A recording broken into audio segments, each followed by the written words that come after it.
Et salut à tous, c'est Kael. Aujourd'hui on se retrouve pour la 4ème édition du Rewind de Kael. Est-ce que vous êtes prêts? Moi je le suis, c'est parti.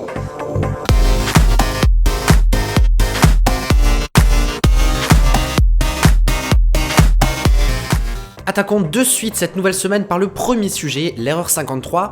Ou pas. Donc si vous ne connaissez pas le sujet, je vous invite à voir la petite vidéo que j'ai réalisée il y a quelques temps de cela. Pour cela, vous pouvez cliquer sur la petite vignette qui apparaît juste sur l'écran. Ouais, parce que je vais pas non plus me répéter, ça serait lourd. Quoi qu'il en soit, cette semaine, le 18 février, Apple a sorti une mise à jour d'iOS 9.2 qui annule l'apparition de cette fameuse erreur 53. Ouf. Apple s'est également excusé par rapport à ce sujet-là, prétextant que cette version était destinée à des fins de test. Cette erreur-là ne devait donc jamais se retrouver entre les mains de l'utilisateur final. Comme quoi, c'est vrai, il faut toujours tourner sa langue 7 fois dans sa bouche avant de la tuer. C'est pas ça je crois. La société précise également que si vous avez payé pour une réparation hors garantie de votre appareil Apple et qui a engendré l'erreur 53, vous pouvez directement contacter l'Apple Care pour un remboursement. Voilà, tout va bien. Donc si vous étiez impacté par ce problème-là, apparemment il n'y a pas grand monde, mais allez-y, c'est cadeau, Apple vous l'offre. Je ne sais pas si ces excuses sont vraiment sincères ou si c'était pas plutôt une bourde de la part d'Apple, mais en tout cas j'ai l'impression que la communication interne est un petit peu brouillée en ce moment. Ce qui nous amène directement à la news numéro 2, libéré, déchiffré. Ah, clairement. Il y a quelques jours, le FBI déposait plainte contre Apple, car cette dernière n'avait pas autorisé l'accès aux données de l'iPhone 5C détenues par l'un des auteurs de l'attaque de San Bernardino en Californie. Cette plainte soulève donc beaucoup de débats autour d'Apple, parce qu'il s'agit là de la sécurisation des données de l'utilisateur et du chiffrement donc de ces données-là. Grosso modo, Apple dit ne pas pouvoir accéder à un iPhone qui est protégé par mot de passe et en plus de ça, il se refuse de le faire. Ces données de déverrouillage ne seraient stockées que dans les composants internes de l'iPhone et donc impossible à briquer. Si Apple venait à débloquer cet iPhone et uniquement cet iPhone, cela remettrait en cause tout son système de chiffrement. Si une backdoor existe vraiment, cela voudrait dire que nos iPhones ne sont pas finalement si chiffrés que ça et qu'il est toujours possible de le débloquer sur une demande X ou Y. Alors certes, ça pourrait être important pour le FBI de retrouver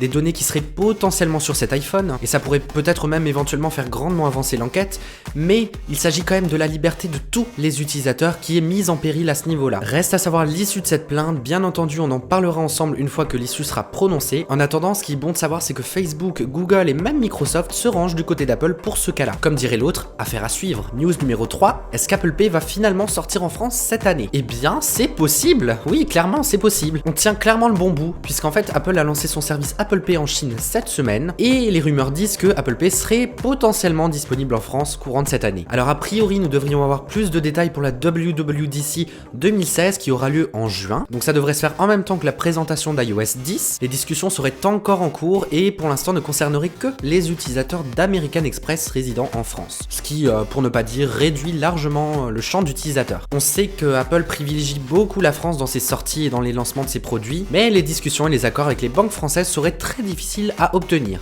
Finalement si on regarde c'est un petit peu comme tout le reste en France en fait. Il nous reste plus qu'à espérer que tout cela se fasse très rapidement. Personnellement j'ai extrêmement hâte de commander mon Maxi Best Of avec mon Apple Watch. Actualité numéro 4, Kanye West versus Apple Music. Alors vous allez me dire mais Kael t'es en train de péter un plomb cette semaine, mais qu'est-ce que tu nous racontes? Eh bien oui, parce que si vous ne me suivez pas sur Twitter, sur Facebook ou je ne sais où, vous n'aviez peut-être pas vu que Kanye West a sorti un tout nouvel album. Pour juste ne pas dire que je vous ai absolument pollué avec ça cette semaine. Mais on va en venir au fait justement. L'album n'est disponible que sur la plateforme de streaming Tidal. Donc quelques jours après la sortie de son album, le rappeur a annoncé que ce dernier ne serait jamais au grand jamais sur les services Apple et particulièrement Apple Music. C'est un choix stratégique qui n'est pas forcément nouveau si on se souvient de l'affaire Taylor Swift qui avait lieu l'an dernier. Alors avant d'être stratégique, le choix est très certainement plutôt financier. On sait que Tidal reverse une partie plus importante aux artistes sur le nombre de streaming, alors qu'Apple tire un petit peu plus de bénéfices, grosso modo. Donc cette question-là peut encore en 2016 poser débat sur la rémunération des artistes. Quand on sait qu'aujourd'hui l'industrie musicale ne parle plus de nombre de ventes mais de nombre de streams,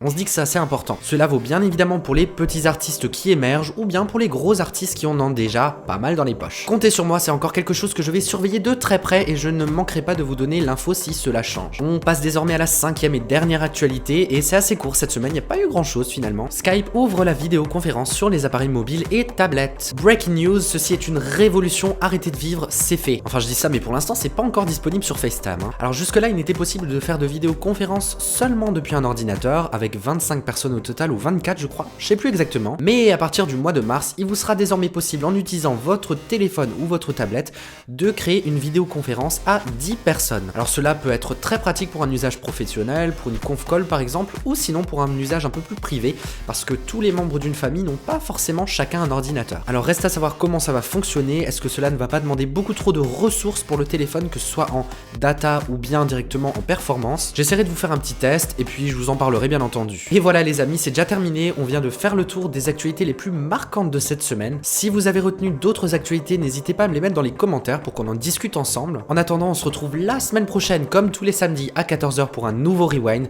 Prenez soin de vous, passez un très bon week-end, une très bonne semaine, à très vite, bye bye.